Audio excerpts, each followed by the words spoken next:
আরব দেশের সিচুয়েশনটা কেমন হয়েছিল যে কোনো একটা নারী যদি বাড়ি থেকে পা বাহিরে বের করেছে আর তাকে কোনো মানুষ দেখে নিয়েছে, তার বংশের বাইরের লোক, তাহলে তার সম্ভ্রমকে নষ্ট করেছে, তার ইজ্জতকে বরবাদ করেছে এবং ওই রমণীর হালকে বেহাল করে দিয়েছে। তারা তখন এটা বুঝতো না যে এটা নারী জাত, এর সম্মান করো, এটা অবলা, এদেরকে এইরকম করে হয়রান করো না, এটা কাউরি বেটি, এটা কাউরি মা, এটা কাউরি স্ত্রী, এর জন্য ইজ্জত করো। এই ভাবনাগুলো ওদের মনে ছিল না, শুধু ওদের মনে ছিল ওর নিজের লালসা আর নিজের কামনা। তাহলে সময়টা কত সাংঘাতিক সময় ছিল যে যেই যুগের মানুষেরা হাইনার মতো হা করে তাকিয়ে থাকতো যে কোনো রমণী বাইরে আসতে গেলে তার সত্যানাশ করবে, তার ইজ্জতকে বরবাদ করবে। তাহলে কত সাংঘাতিক মানুষগুলো ছিল, আপনি আইডিয়া করুন। 2 নম্বর, কথাগুলোকে মগজে রাখিয়েন। একটা মানুষ যদি রাখেন তবুও নিজের জন্য উপকার হবে। যদি আপনার আব্বা মারা যায় আর আপনি যদি আপনাদের কবরস্থানে নিজের আব্বাকে দাফন করে আসেন, তো যেদিন দাফন করলেন সেদিন চলে আসলেন দাফন করে বাড়ি। আর কি বাপের কবরের কাছে আগেকার যুগে যেমন মানুষ ধান কাটা ধানের কাতারকে জোগাতো কুড়ে ফেলে দিয়ে, তো ওই রকম করে কি আমাদের বাপের কবরকে আমরা কেউ জোগাতে যাই? জোগাতে হয় আমাদেরকে? জোগাতে তো হয় না। কোনো এক যুগে শ্রীগালের বা বাঘের ভয় থাকতো, তার জন্য মানুষ কাঁটা, খোঁজ, ঝাঁপ, টাটি ইত্যাদি চাপিয়ে কবরের হেফাজত করত। সেগুলাও তো এখন আর নাই। কিন্তু ওই দেশের লোকেরা কত নোংরা ছিল। কিছু কিছু যদি দেখতে পায় এখানে একটা নতুন কবর আছে, কেউ আজকেই কবরটা দিয়ে গেছে, সন্ধ্যাবেলায় রাত্রি 8টা-9টার সময় এমনও জালিম লোক সে যুগে ছিল, একা একা আসবে রাতের অন্ধকারে, পাটাতনটাকে সরিয়ে দিয়ে, মাটিগুলোকে সরিয়ে দিয়ে, ভিতরে যে মাইয়েতের গায়ে 5 মিটার 7 মিটার কাপড়টা আছে, সেই নতুন কাপড়টাকে তার গা থেকে সম্পূর্ণ খুলে নিয়ে মাইয়াতকে নাঙ্গা করে কবরে ফেলে দিয়ে বাড়ি চলে আসতো। এটা ভাবতো না যে এটা মরা মানুষ। জিন্দা মানুষের যেমন সম্মান, মরা মানুষেরও তেমনি সম্মান আছে। জিন্দা মানুষ যেমন নিজের ইজ্জতের দাম রাখে, মানুষ মরে যেতে গেলেও তেমনি তার ইজ্জতের দাম রাখতে হয়। এ কথাটা তারা বুঝতো না। চোরের নিজের মতলবটা হাসিল হলেই হলো, 5 মিটার 7 মিটার কাপড়কে তার গা থেকে খুলে নিয়ে উলঙ্গ করে মাইয়াতকে ফেলে দিয়ে বাড়ি চলে আসতো। আপনি চিন্তা করেন তো এই মানুষগুলো কত নোংরা প্রকৃতির ছিল। এই কাজ করে যদি মানুষ মরে যায়, ধরুন ওই একটা লোক, তাহলে এই লোকটা মরার পরে কি সুখের জায়গাতে যাবে না খালে যাবে? এ তো খালের কাছে দাঁড়িয়ে, জান যায়নি, দম যায়নি, খালে পড়েনি, দম চলে গেলেই খালে পড়ে যাবে। এই জন্য আল্লাহ তাআলা বলছেন তোমরা সব খালের কিনারায় খাড়ো ছিলে জাহান্নামের, আর কিছুদিন দেরি হলেই সব যেতে রসার তলে। এ তো রসাতলে যাওয়া লোক। একটা বই আছে আরবিতে, যারা আলেম ওলামা বেশি পড়া তারা এগুলো বই হয়তো দেখেছেন। আল মাসাইলুল জাহেলিয়া আল্লাতি খালাফা ফিহার রাসূল। জাহিলিয়াতের যুগে 100টা মশলা ওই বইয়ের ভিতরে আলোচনা করা আছে। সেই যুগের লোকেদের খাসলত সম্পর্কে আলোচনা। আচ্ছা, এখন আপনাকে একটা বললাম, আর একটা বলছি, এদিকে খেয়াল করুন।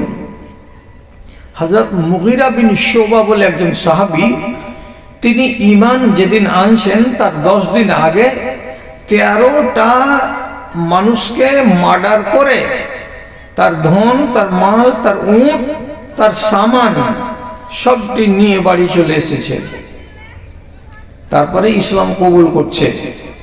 তো ইসলামের নীতি হলো ঈমান কবুল করার আগে যতই পাপ থাক না কেন সেগুলো মুছে দেবে। কিসে? তো ইসলামে। আগেকার গুলো তোমার সব পাপ ঈমান এনে নিয়েছো বলে এবার ঈমান আনার পরে যেগুলো পাপ করবে সেগুলো তোমাকে হিসাব লাগবে। তো লোকটা তো রেহাই পেয়ে গেল ইসলাম কবুল করার কারণে, কিন্তু আপনি একটু আন্দাজ করুন যে এই মানুষগুলোর মানসিকতাটা কেমন ছিল, যে 13টা মানুষকে মার্ডার করে দিয়েছে একটাই মানুষে, তার হাতটা কাঁপেনি জীবনে।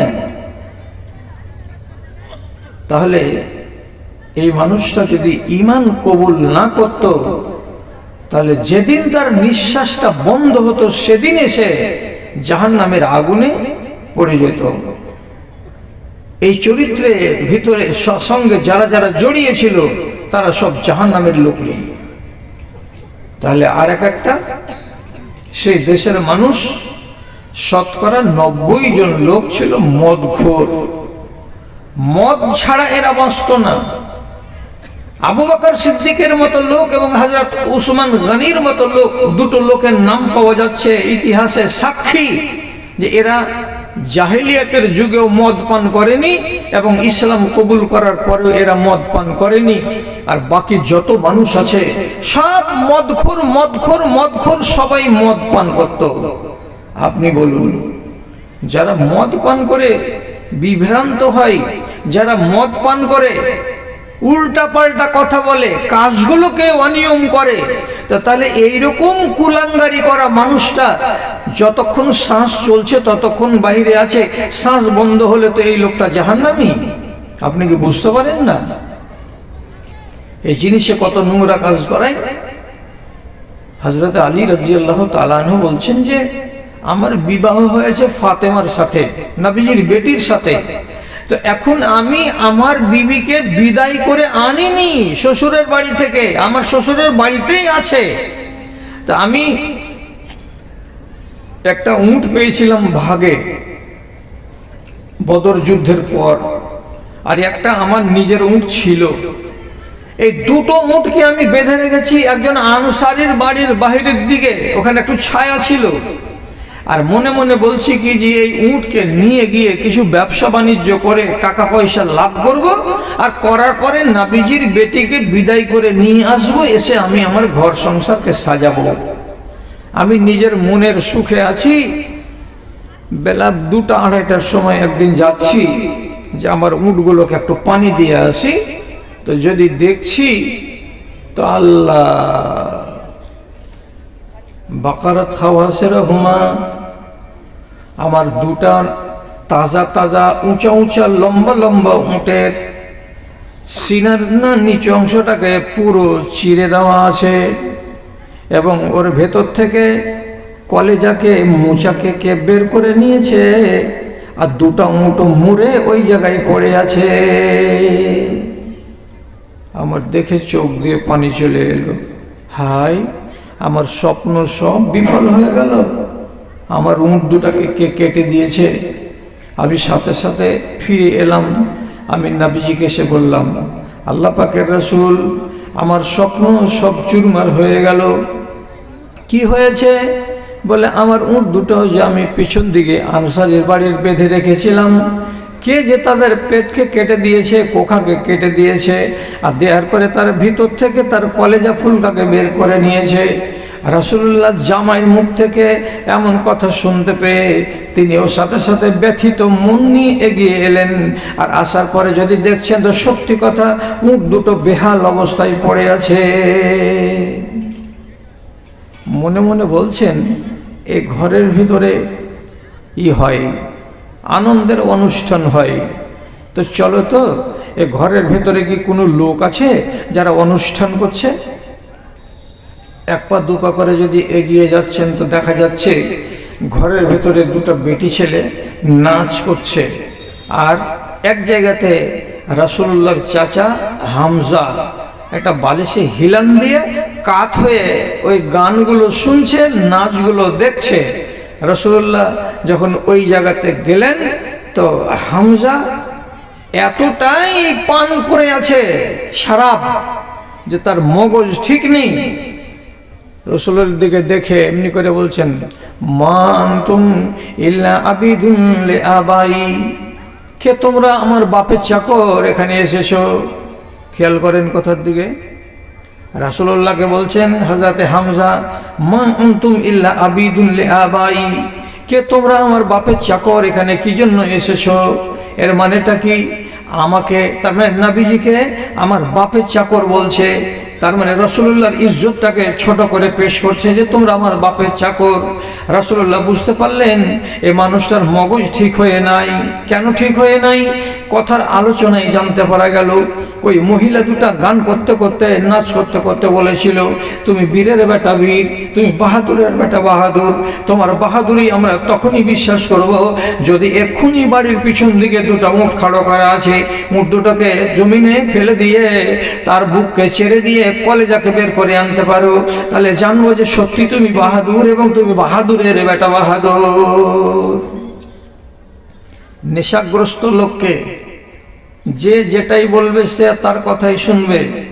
হামজার মতো লোক ওই নাচিয়ে এগুলো গাওয়াইয়াগুলো গায়িকাগুলোর কথাই কান দিয়ে বাইরে চাকু নিয়ে গিয়ে পেটকে চিরে দিয়ে দুটো উটের জীবনকে পয়মাল করে বরবাদ করে দিয়ে বসে আবার উল্টো কথা কি বলছে, কে তোমরা আমার বাপের চাকর এখানে? রাসূলুল্লাহ ওখান থেকে সরে গেলেন, আলীকে ডেকে নিয়ে চলে আসলেন, বললেন, আলী, এর মাথা ভালো নাই, এর মগজ ভালো নাই। কেন? এমন জিনিস সে সেবন করেছে যে জিনিসটা সেবন করতে গেলে মানুষের প্রথমত মগজ বরবাদ হয়, আর মগজ যখন বরবাদ হয় তখন তার একটাও কাজ সুচারুরূপে হয় না। তার পহিলা নম্বর ঝগড়া বাড়িতে বিবির সঙ্গে হয়, আর বিবির সঙ্গে মারামারি লাঠালাঠি হওয়ার পরে সমাজের সঙ্গে আবার হয়। লোকটা ভদ্র থাকে না, লোকটা অভদ্র হয়ে যায়। তাহলে আরবের লোকেরা যদি এইরকম করে নেশাপান করে, নেশাগ্রস্ত হয়ে সময় কাটায়, দিন কাটায়, ঘোরাফেরা করে বাজারে, তাহলে এই জিনিসটা হলো এমন একটা মন্দ জিনিস যে সমাজকে গ্রাস করে। আর এই কুচলনটা নিয়ে যে মানুষটা কবরে চলে যাবে, সে মানুষটা দম যাওয়ার পরে, কবরে যাওয়া মাত্রই সে আল্লাহর জাহান্নামে যাবে। তাহলে এইরকম মানুষগুলো ওই পরিবেশে যতটি ছিল সবাই তো এই যে তোমরা জাহান্নামের কিনারায় খাড়ো ছিলে, শুধু দম যেতে দেরি, আর না তো তোমরা সব জাহান্নামী। তাহলে কত রকমের লোক খুঁজে পেলাম, কত রকমের লোক। একটা সাহাবীর নাম আছে ফুজাইল রাদিয়াল্লাহু তাআলা, ফুজাইল রাদিয়াল্লাহু তাআলা আনহু। উনি নিজের কথা বলছেন যে আমি রাতের বেলায় একটা রাস্তাতে চাকু নিয়ে, ছুরি নিয়ে খাড়ো হয়ে থাকতাম। কোনো কাফেলা চলে আসছে, কোনো লোক ব্যবসা বাণিজ্য করে আসছে, শুধু যদি জানতে পারি যে হ্যাঁ এই সামনে এসেছে, একদম বাজের মতো তার সামনে হঠাৎ করে অতর্কিত হামলা চালিয়ে লোকটাকে হামলা করতাম, বল্লম দিয়ে বুকে বল্লম মেরে দিতাম, আর দেওয়ার পরে জমিনে ফেলে দিয়ে তার জীবন থাকলো কি গেল দেখতাম না, মালটিকে নিয়ে আমি বাড়ি চলে যেতাম। তো কতটি মেরেছি, কতটি মানুষকে লুটেছি, এর হিসাব আমি নিজে দিতে পারবো না। একদিন বাহিরে হাঁটতে হাঁটতে চলে যাচ্ছি, দিনের বেলায় সাধু, রাতের বেলায় আমি ডাকাত। তো এক পাল বকরি ছাগল চড়ছে, তার গোড়া দিয়ে হাঁটছি, তো একটা ছাগলের মুখ থেকে আওয়াজ আসছে। তো ছাগলটা কি বলছে? তো বলছে, এই রকম করে কতদিন তুমি দিন কাটাবে? এইভাবে তুমি জীবন যদি কাটাও আর তারপরে যদি তুমি মরো, তোমার জীবনটা বিপন্ন হয়ে যাবে, অনাদি অনন্তকালের জন্য তোমাকে জাহান্নামের আগুনে জ্বলতে হবে। এইগুলো না করে তুমি সোজা হাঁটতে হাঁটতে হাঁটতে হাঁটতে আর কিছু দূর যাও, যেটা ইয়াসরিব টাউন আছে, সেই টাউনে যাও। ওখানে একজন লোক আছেন, তিনি হলেন নবী, তার নাম, তার উপাধি হচ্ছে রাহমাতুল লিল আলামিন। তার হাতে হাত দিয়ে বয়াত করো, জীবনটা সুখের হয়ে যাবে আর কুলাঙ্গারের জীবন থেকে মুক্ত হয়ে যাবে। ছাগলের মুখের আওয়াজ শুনে হাঁটতে হাঁটতে মদিনায় চলে এলাম। রাসূলুল্লাহর সাথে দেখা, হাতে হাত দিয়ে বয়াত করে নিলাম, ঈমান কবুল করে নিলাম। আমি আর মানুষ মারা ছেড়েই দিলাম, মানুষের জান লুটে নেওয়া ছেড়েই দিলাম, মারা ছেড়েই দিলাম। আমি এই কুকাজ থেকে নিজেকে সরিয়ে নিয়ে চলে আসলাম। এরকম লোক আরো ছিল। কতটি ছিল? আবু যার গিফারি রাদিয়াল্লাহু তাআলা আনহু ঈমান আনবেন বলে রাসূলুল্লাহর সামনে এসেছেন।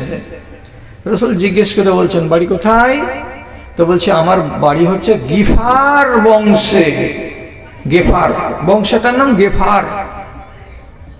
তো রাসূলুল্লাহ মুখটাকে এমনি করে ভেঙচে দিয়ে বলছেন, ও গেফার বংশের লোক, মুসলমান হতে এসো? কেন এমন করলেন রাসূল? এই জন্য করলেন, গেফার বংশের ভেতরে দুটা একটা যদি কেউ শরীফ থেকে থাকে তো আছে, না হলে সবকটাই লোক তারা হলো ধান্দাবাজ, সব হারামের সঙ্গে জড়িয়ে, অন্যায়ের সঙ্গে জড়িয়ে, অপবিত্র কাজের সঙ্গে জড়িয়ে। তার জন্য রাসূলুল্লাহ মুখটাকে ভেঙচিয়ে বলেছেন, যারা চুরি করে, যারা মানুষের জীবন মারে, যারা রাস্তাকে আলগে দিয়ে মানুষের মালকে লুটে নেয়, এ মানুষগুলো ভালো স্বভাবের নয়।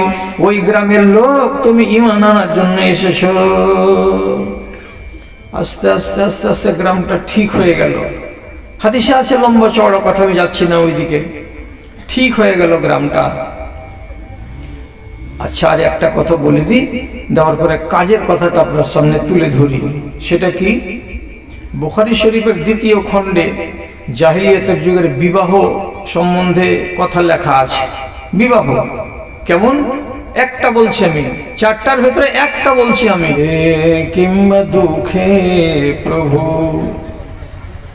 যখন যেমন থাকি, এই মোনাজাত করি খোদা, তোমায় মনে রাখি, আমি তোমায় মনে রাখি। এই দুনিয়ার মায়ার ফাঁদে আমায় যেন নাহি বাঁধে, সবার সেরা তোমার জিকির মোহাব্বতে রাখি। এই মোনাজাত করি খোদা, তোমায় মনে রাখি, আমি তোমায় মনে রাখি। কুল মখলুকাতের মানব জাতি আশার মোহজাল, আল্লাহ ছাড়া ফানা হবে, সব হবে কঙ্কাল রে, সব হবে কঙ্কাল। তবে কেন মাটির দেহের যত্নে লেগে থাকি, এই মোনাজাত করে খোদা, তোমায় মনে রাখি, আমি তোমায় মনে রাখি। রোজ হাসরের বিরাট মাঠে বসবে তুমি আরশ খাটে, নেকি বদির করতে ওজন কেউ যাবে না ফাঁকি রে, কেউ যাবে না ফাঁকি। এই মোনাজাত করি খোদা, তোমায় মনে রাখি, আমি তোমায় মনে রাখি।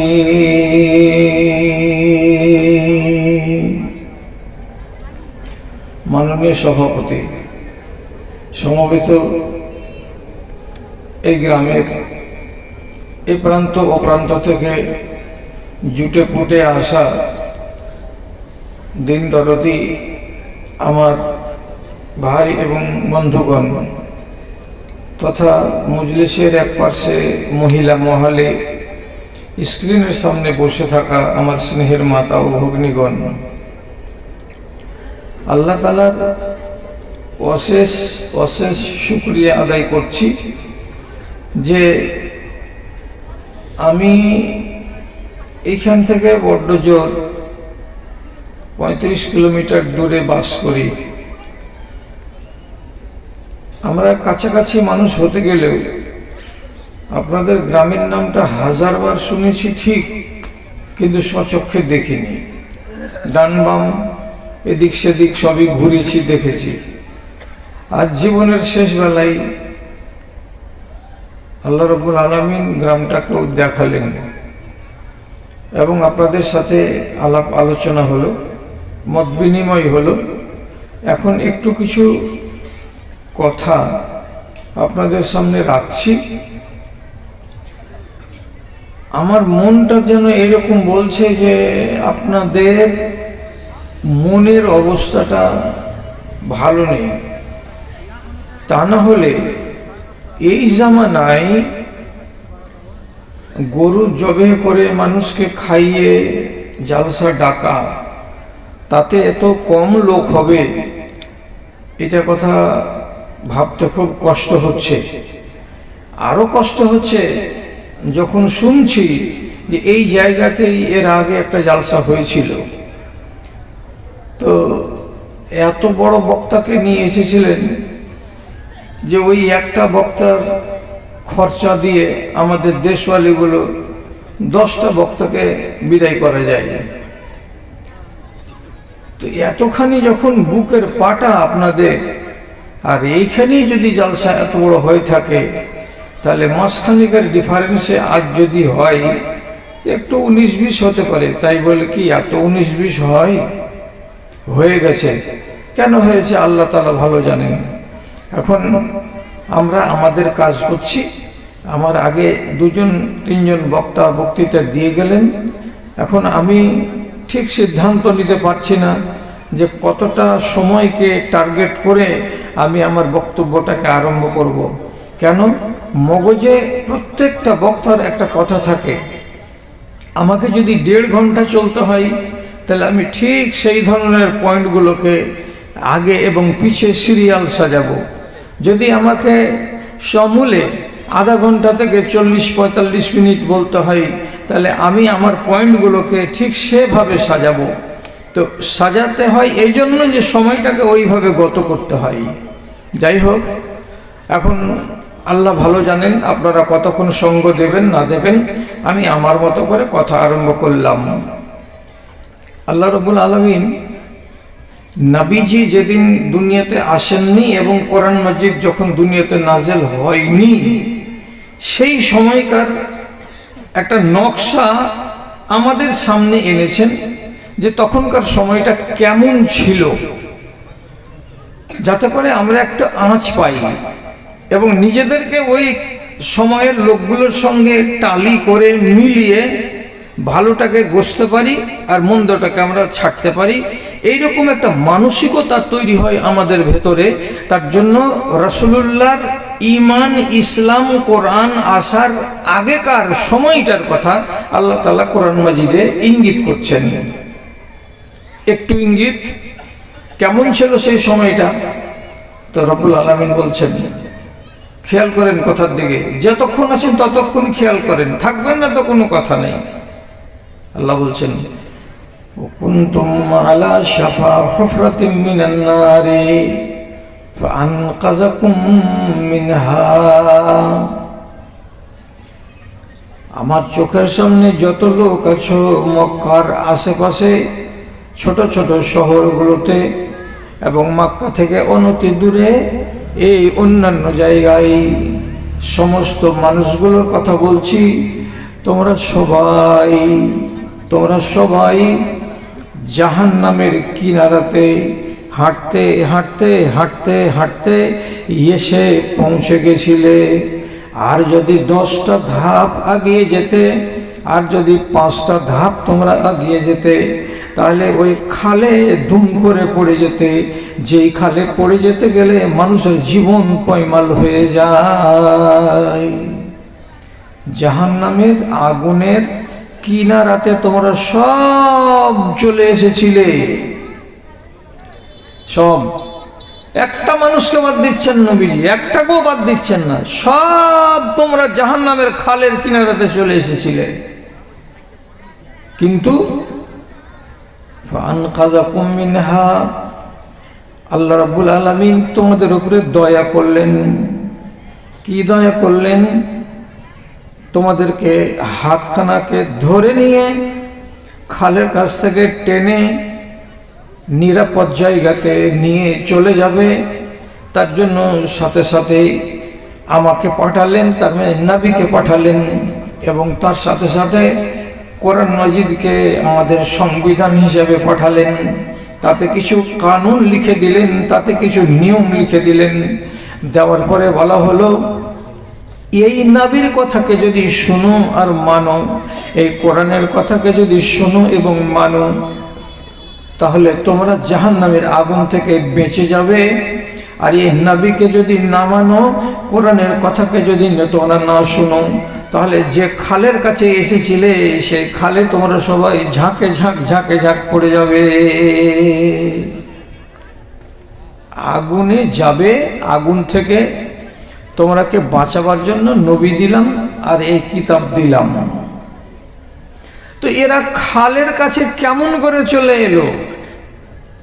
ঠিক সেই টাইমে নবীজি তাদেরকে হাত ধরে ধরে টানতে লাগলেন যে তোমরা যেও না। কি করে? আগুনে ঢুকার পথ ওরা নিজেরা করে নিয়েছিল। কেমন করে নিজেরা করলো? কিছু এমন কাজ আছে যে কাজগুলো আল্লাহ তাআলাকে পছন্দ নয়, মানুষকেও পছন্দ নয়। এমন কাজ সেই যুগের মানুষেরা প্রায় করত। একটা দুটা চারটা বাদ না হলে সবাই এই রকমের অন্যায় কাজগুলো করত। এক একজন এক এক কাজে, এক একজন এক এক বদ কাজে জড়িয়ে সব নিজেদেরকে কলঙ্কের একটা নিদর্শন বানিয়ে রেখেছিল। আর মরলেই জাহান্নামে যাবে এইরকম সিচুয়েশন তাদের হয়েছিল। জাহান্নামে যাওয়ার কিছু কাজ আছে,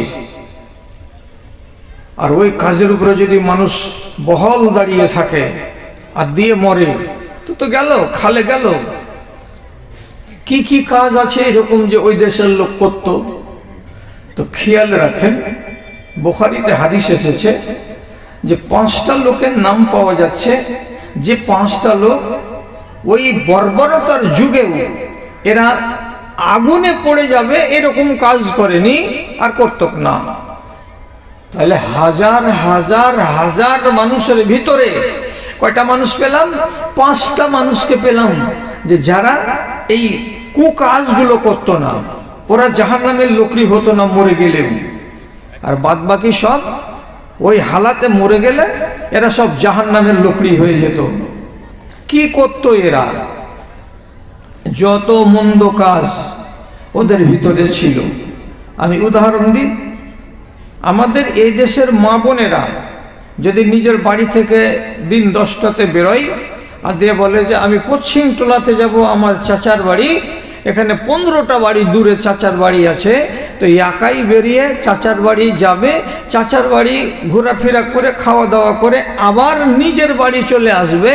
ওর জীবনের উপরে কোনো খাতরা নেই, ওর সম্ভ্রমের উপরে কোনো বিপদ নেই, এবং সে নিরাপদে যাবে, নিরাপদে আসবে।